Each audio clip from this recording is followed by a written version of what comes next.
Halløj og velkommen til endnu en video her inde på Strandet. Det er par dage siden sidst, desværre. Vi havde en rigtig fed livestream, hvor der var, jeg tror der var 44 inde, der var vi allerflest, der sad og kiggede på. Han har sagt, at vi spillede ind fra Strandet og skaffede en masse penge. Og så kan vi se, så er jeg så op på 50k nu, det vil sige, det er tid til at ranke op.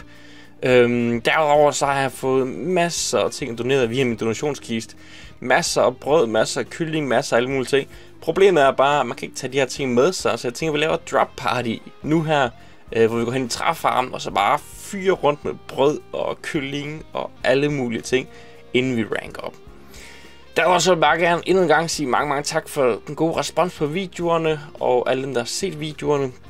Samtidig vil jeg også gerne sige undskyld, eller hvad man skal sige. Men det er simpelthen nogle gange, når jeg er inde her på Stranded, hvis jeg ikke lige optager, der er så mange forskellige, der prøver at skrive til mig og gerne have en samtale i gang med mig og alle sådan ting, at nogle gange så lykkes det mig simpelthen ikke at få skrevet tilbage til alle mennesker, og dermed kommer jeg til at ignorere nogle mennesker, og det er jeg ked af, men jeg er desværre kun det menneske. Jeg skal også ligesom spille, når jeg er herinde, for at komme lidt videre. Så når det er ud af vejen, så synes jeg bare, at vi skal gå i gang med den her lille video. Så det er faktisk sidste dag på vores i den her lille hytte. Jeg glæder mig til at rank op til næste ø. Som I kan se her, så er der ikke mere i min donationskiste. Jeg har tømt den her, og så har jeg næsten tømt den her. Der er lige nogle flere kokobin, som tager vi lige. Men det der tilbage her, det er ikke så værdifuldt, så jeg tænker, det lader vi bare ligge til den næste ejer, der kommer. Og sammen med jorden og alle de ting, der ligger. Fordi at det skal de have lov til at have. Så nu tager vi lige her og sælger vores selv. Så nu skal den her nok også fjernes på et tidspunkt. Godt, vi skal lige løbe over til træfarmen. Jeg tænker, det er en god idé at stå et sted, hvor jeg ikke kan blive flækket, fordi at det er træls, hvis der er en person, der får alt det her. Det synes jeg ikke, det er ikke lige meningen. Så vi starter lige med at løbe herover. Bum, badum, badum. Sådan der. Så skriver vi her i chatten: jeg smider alle mine ting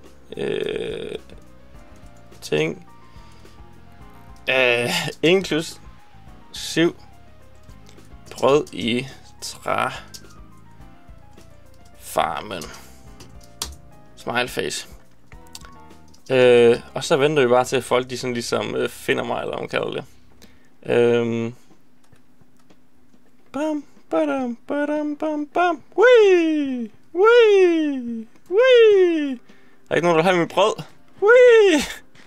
Wee! Wee! Wee! Wee! Wee! Wee! Kom så, wee! Godt, det kan jo lige lave en F5'er her. Og så Q. Wee! Wee! Wee! Wee! Wee! Wee! Wee! Så er der lidt mennesker efter os. Vi har jo ikke meget brød. Det skal sige, at alt det her brød, det er simpelthen, jeg har fundet ud af at få doneret alle sammen. Og i og med, at jeg ikke kan tage det med til næste runde, så er der ikke meget idé i det for mig at beholde det, kan man sige. Så jeg tænker bare lige, at jeg vil smide det og være lidt sød ved menneskerne.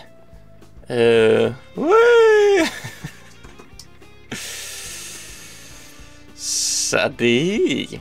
Så det tager lige lidt tid det her, for jeg emmer ikke meget lort her.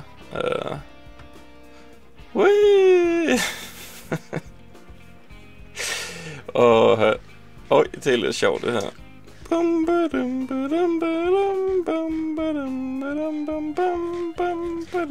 Alle løber efter Molotov. Alle løber efter Molotov. Alle løber efter Molotov. Han har masser af brød. La la la la la la. Så jeg vil sige, I forkæler mig så godt og grundigt, gør I. Fordi at alt det her lort, jeg har fået mere eller mindre, det er altså ikke noget, jeg selv har skaffet.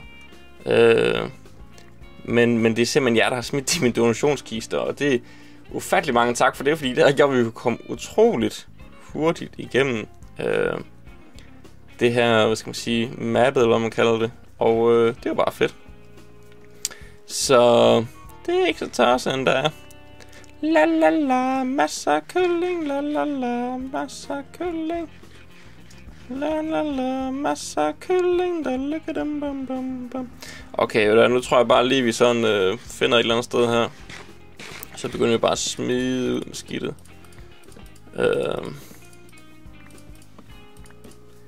Fordi jeg har emmer ikke meget lort her. Bum bum bum badum badum. Bum bum bum bum badum bum badum bum badum bum badum bum bum. Godt. Og så tager vi lige vores gear her. Boom. That's it. That's all. Jeg håber, der nogen, der fik godt gavn af mine ting her. Når jeg sagt, blev glad for det. Super. Lad os løbe hen til spawn. Og så se, om vi kan rank up. Så vi kan komme videre. Er det Farmer John? Whoop, whoop, han er fin. Oj, der er en, der gerne vil dræbe mig. Oj. Jeg har ikke flere ting på mig, så det er sådan lidt ligegyldigt. Super. Boom. Og så tænker vi, så skal vi... Ej, det var forkert. Cancel. Jeg skal ikke til Twitch livestream. Rank up. Boom. Respawn. Velkommen til Bertha. Bum badum. Vi er rank up. What? Hvad koster det lige at rank up her? Er det 2 millioner? LOL, mand. Nå, historien. Fortsættelsen. Det ser ud som... det ser ud som, at du fik bygget skibet. Godt arbejde. Men det er ikke nok for os. Du må skynde dig videre. Der er en lang vej venter forude. Du må skaffe materiale, som du kan sælge. Jeg ved, at der er en lystig pirat, som man kan bestikke for at komme ombord på hans skib og rejse videre imod den næste ø. Men skynd dig. Der er en kæmpe storm på vej, hvis du ikke når. Goddag. Det er tide, kan det betyde, at din rejse er slut. Og pas nu på de mange pirater, der er ude. De er farlige og vil plyndre dig for alt, hvad du ejer. Må dit ophold på Bertha gøre dig godt og pøj pøj. Super! Regler! Skriv pænt i chatten. Ingen former for hack og tilladt. Ingen reklamering eller spam i chatten. Det er ikke tilladt at slå igennem hyttedørene. Scamming er tilladt. Ingen form for bug er tilladt at misbruge. Badabum, badabum. Halløjsa. Velkommen til Bertha. Så jeg går ud fra, at det her det er den nye sted. Der har vi piratskibet igen. Vi har hytter herovre. Hvilken slags hytter? Det her det er normale hytter. Det her det er donatorhytter. Okay. Så det er sådan her, vi skal lege. De er store i forhold til det gamle, mand. What? Vi skal bare lige finde nogen, der er ledige. Jeg håber ikke, der er nogen, der er ledige. Jeg tænkte, det første, vi skal gøre i den her episode, det er faktisk lige at komme i gang. Få vores hytte i gang her, så videre, og tjene nogle penge. Så vi kan forlænge den lidt. Sådan at vi kommer godt i gang der. Tralalalala. Ja. Det er lidt sjovt, at man ikke kan tage det, man har på sig med videre, eller de penge, man havde. Det er lidt ærgerligt, men sådan er livet nu en gang imellem. Chok, der er kun én igen, og der er... til leje! Ja, tak. Der er ikke nogen døre her i. Rip. How the crap do I do this? Mange tak. Men det skal nok... men det er så den første donation på den nye server. Fedt nok. Gider man kender mig. Godt. Kit. Blæksprutten. B-L-E-K S-P-R-U-T-T-E-N.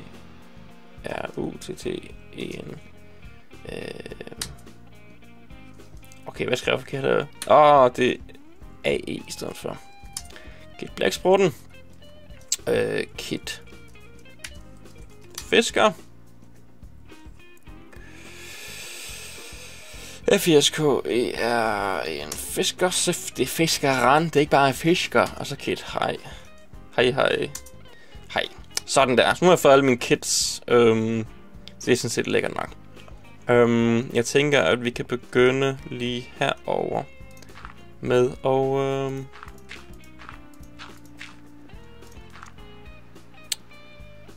lave vores vandting. Vores lille farm her til at starte med. Jeg har hørt, at det ikke det her, som giver mest. Men at det derimod er Cocoa Beans, der giver mest. Så jeg kan ikke placere dem her. Jeg skal placere dem andet sted. Jeg skal derop, kan jeg se. Rip. Det er lidt noget lort. Jeg mangler faktisk noget træ nu.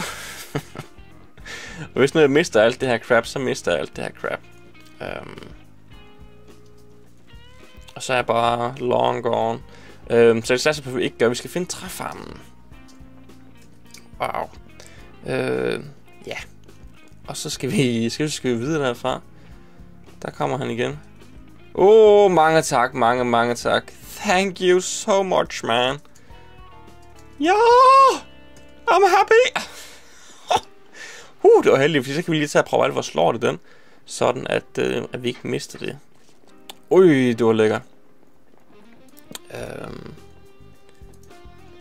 Bam. Godt. Så starter vi lige med at smide alt, hvor slår her i. Undtagen lige en lille smule af vores gear. Sådan der, vi tager lige en økse med. Vi feeder lige os selv. Og så løber vi. Come on, man! Det er til, at vi er lidt... vi er ude i den sidste ende af dimsen her, kan man sige. Hvad hedder det? Broen.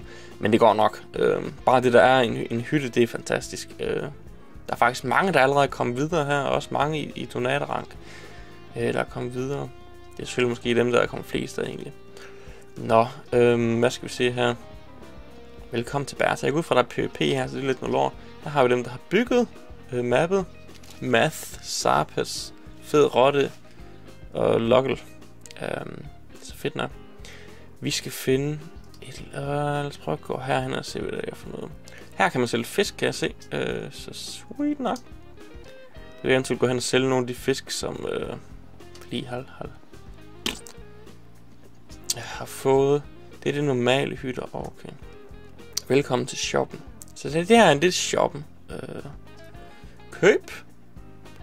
Så her kan vi købe forskellige ting. Der er ikke så mange ting nu, men der kommer nok flere. Her kan man sælge. Så det er 2 forskellige... lapis lazuli kan man sælge. Det må åbenbart være i dine minerne herovre. Donator shoppen. Klik her for kit. Hej, ja, det har jeg allerede fået i dag. Okay, så der er en masse forskellige ting her, man kan købe og sælge. Det er fedt nok. Har døre til dig. Super. Ja, det bliver nok nødt til lige at gå tilbage, eller gå hen og finde så. Jeg skipper lige her, og så kommer vi lige frem til der, hvor vi har dørene igen. Okay, så fik vi altså lige 2 døre, eller 3 døre faktisk. Ja, den her dejlige, flinke Dam Oliver, tror jeg, skal stå. Så mange tak for hjælpen her til at starte med. Det er jo ikke super. Jeg tror, folk er så søde. Så, ja, lad os komme videre, og så se, om vi kan finde den her træfarm. Nu er det ikke en lang løbetur igen, men det går forhåbentlig nok. Det her, det er jo lidt, man skal sige, nu er vi lige ranket op. Vi skal lige finde ud af, hvad tingene er herinde. Vi har fundet en shop indtil videre. Jeg har ingen idé om, hvor mine og træfarm er, og hvor vandmarkedet er henne. Det er jeg lidt spændt på. Chok, der går lige lidt lag der. Ja, så, men jeg tænker, hvis nu vi prøver at følge den her stil lidt rundt. Kan jeg vide, om vi så ikke kommer sådan lidt rundt til de forskellige ting. Det kan jo lige skulle feed igen. Det er imod en lækker funktion. Det er den der high rank. Den gør sådan, at man en gang i minuttet kan skrive feed. Og så bliver ens mad bare fyldt op. Normal minen, okay. Okay, den er noget bedre end den gamle normale mine. Alle de ting, der er herinde. Så spørgsmålet, hvor er donatorminen hen? Fordi at det er jo lige udenbart den, jeg hellere vil bruge, hvis det skulle være. Den plejer at være noget bedre. Det ser ud som om den er her. Donatermin, yes. Wow, der er mange ting her i. Jeg har selvfølgelig ikke lige taget en pickaxe med, så det er sådan lidt rip. Men den ser faktisk rigtig godt ud. Der er masser af gode ting. Hvad har vi så herovre? Er det træfarmen? Donator-træfarmen. Okay. Den er lidt speciel. Er den ikke det?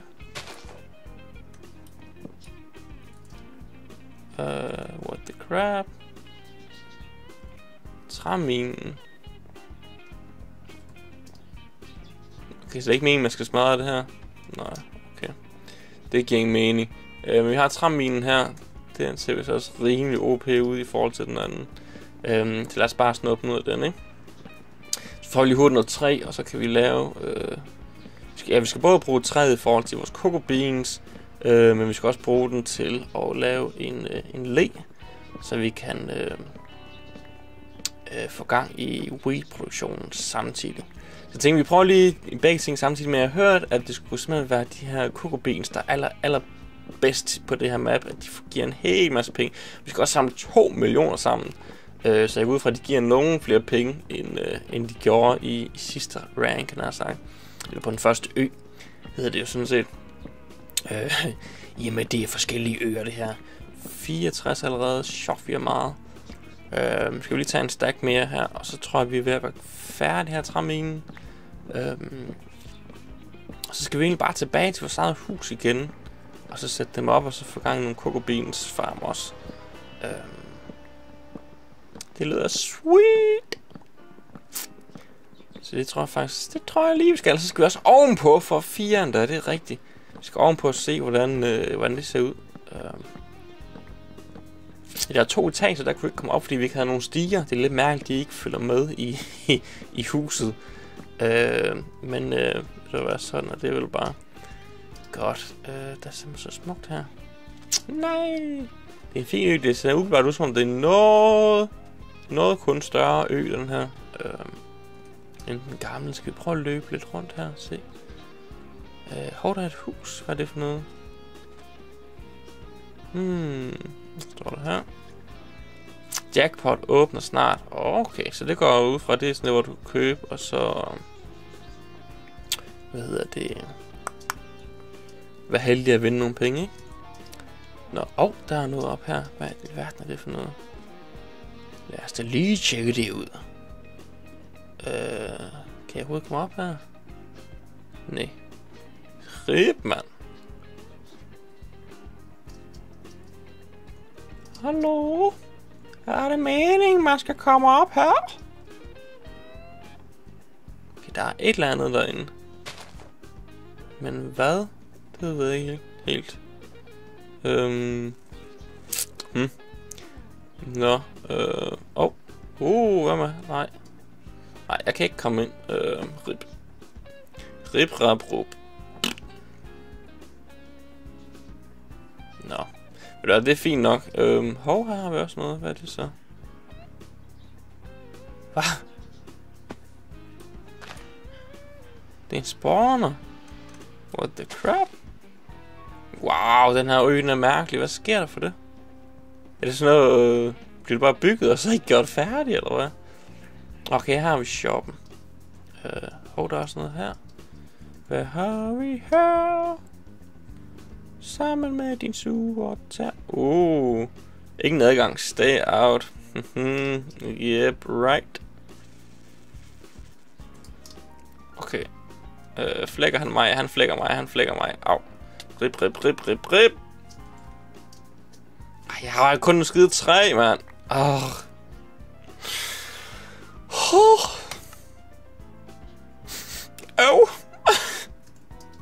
Vi bliver stadigvæk flækket, folkens. Det er lidt noget højt. Nå, vi hopper lige over til træfarmen igen og farmer lidt mere træ der. Fordi nu flækkede ham spasseren der mig. Så sådan kan det jo gå. Når man ikke har en tog. Godt, så kommer vi til en træfarmen, og vi har lige fået farmet en 12 stykker træ. træstammer. Så jeg tænker, det er en okay start. Så lad os bare komme tilbage til vores hytte igen, og så få pimmet den lidt out. Få gang i den, og forhåbentlig få, han har sagt, en start på vores lille produktion af cocoa beans og dets lige. Så det vil jeg gøre, og så ses vi igen. Godt, så er vi inde i vores lille hus igen, og så tænker jeg, så skal vi sådan set bare i gang med de forskellige ting her. Vi kan lige starte med at lave vores crafting table, smide den ned der. Så skal vi have lavet nogle sticks. Vi kan faktisk lave en hel del. Så vi lige prøver at lave nogle stiger. Hvor mange får der? 3. Der er ikke nok. Rip. Okay, vi laver lidt flere sticks her. Sådan der. Og så laver vi lidt flere stiger. Rip. Sådan der, 9 stiger. Det burde du nok have, ikke det? Okay, så vi har også den her etage. Og det er sådan set meget fedt. Kan jeg smadre det her træ? Det er et godt spørgsmål. Det kan jeg faktisk godt. Jeg synes, du kan bare tage noget af det til at starte med. Rip, mand. Nå, så vi tager en pickaxe her. Fordi jeg har faktisk set sådan nogle andre, som var over på øen her, hvordan i forhold de har sat deres farm op. Og jeg tror faktisk, at de er ude på noget af det rigtige. Og så vil jeg lige kopiere deres design, tænker jeg. Det kan vi godt gøre, så jeg vil tjene en masse penge. Jeg skal faktisk kun lige klikke ind dertil.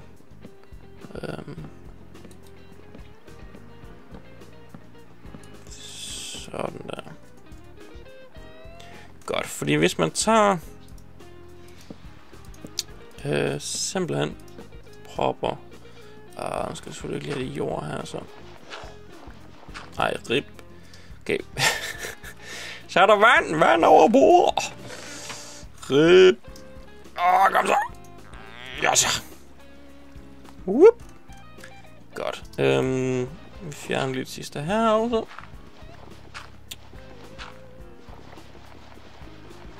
Boom. Boom. Boom. Sådan der. Så smider vi lige vores jord herinde. Godt. Vi bygger simpelthen sådan en lille en her hele vejen op til loftet. Og så kan vi på dem. Hvorfor kan jeg ikke smide cocoa beans på?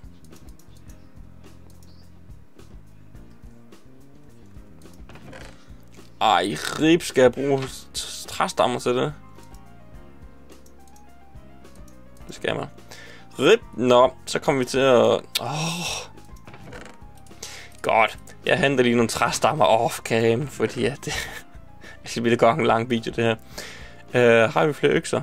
Jo, vi har en øks på mig lige nu her. Super. Jeg henter nogle træstammer, og så går jeg tilbage igen lige om lidt. Au. Hvorfor kan folk ikke lade mig være?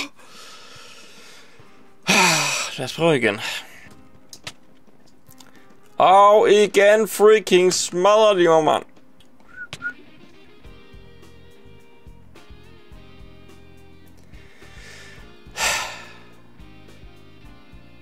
Det er ikke sjovt, det her. Ripmolle, skriver de. Spasser. Godt, så nåede vi endelig hen i træfarmen. Så må vi se, om vi kan komme væk herfra igen uden at dø. Det kunne virkelig være dejligt, hvis det kunne lade sig give sig. Yes! Endelig lykkedes det freaking at komme videre. Og... eller ikke komme videre, få taget noget træ.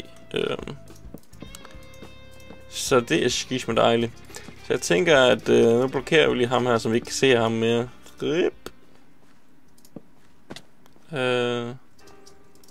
Og så begynder vi at få nogle cocoa beans på den her kæmpe store pæl tingest.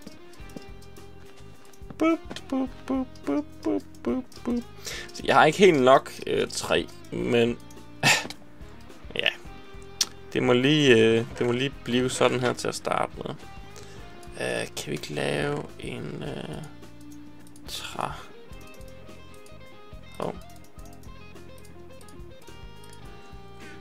træk så det går en lille smule hurtigere det her, for det går af mig ikke langsomt. Nu har jeg lige mistet mine 2 gode fra mit kit i dag.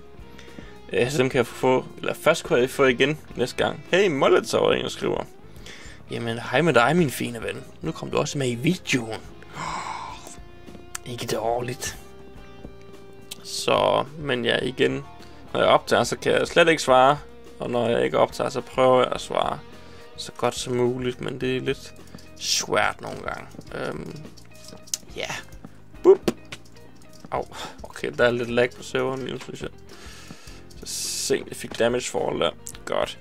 Vi skal lige feede os selv. Nej. Smukt. Godt. Vi starter bare nede i bunden, tænker jeg, fordi at der er ingen grund til at skulle hoppe endnu. Så der er vores første cocoa beans. Det kunne være, at vi så herover skulle starte en lille wheat farm, fordi at vi har ikke nok endnu til at vi kan have cocoa beans over det hele.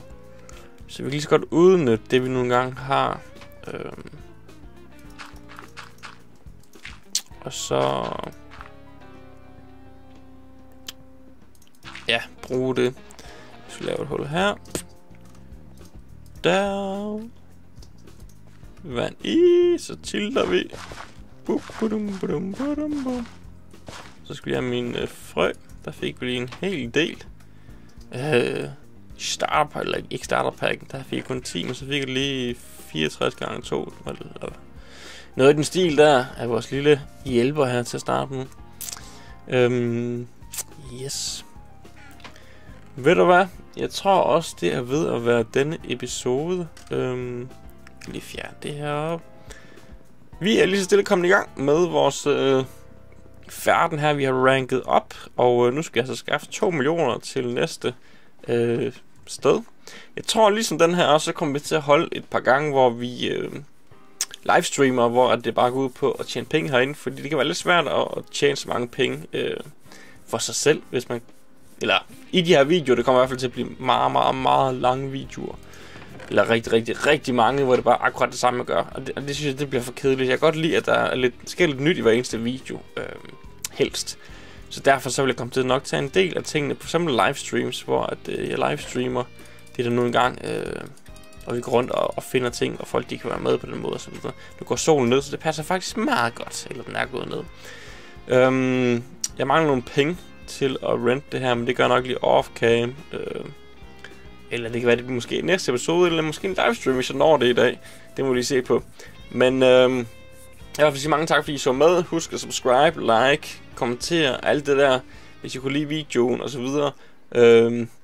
Det sætter jeg skisen pris på.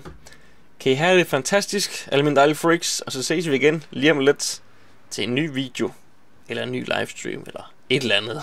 Det må vi se på. Kan I have det fantastisk.